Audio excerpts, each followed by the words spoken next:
Hi, my name is Jackson, and I'll be doing a monologue called The Cold Case Killer.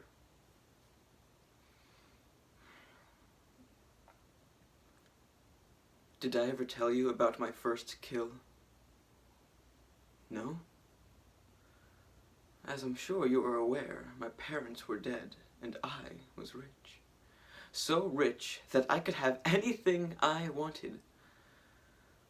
But of course, all I wanted was them back. I now know that was impossible, of course. That their death served a higher purpose. I was rich and alone, but not for long, of course. I took to gambling. Or maybe it took to me. If only I had been good at it, I may not be where I am today. As my life spiraled out of control, I quickly formed a plan to win back my parents' money and be happy again. But of course it didn't work. Plans like that never do. I was thrown out in the street to die, penniless. Could you imagine what it was like? I was numb. Crying like a baby staggering through the streets of the city until I had found the answer I have been looking for. I stood at the top of the bridge and looked out over the sea. I felt the warm breeze on my skin, and it felt right. I looked down and imagined myself falling into the blissful arms of my mother. And then he appeared. He took out a knife and demanded my money. My money! Can you believe it? I looked into his cold, desperate eyes, and I saw something familiar. Something inevitable. I saw oblivion.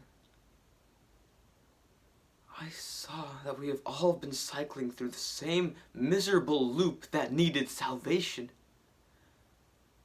And so I gave it to him. Could you imagine the look on his face as I took his knife from his hand?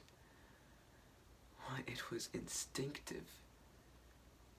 It was beautiful. In one movement, I slashed out his throat and gave him the gift of salvation.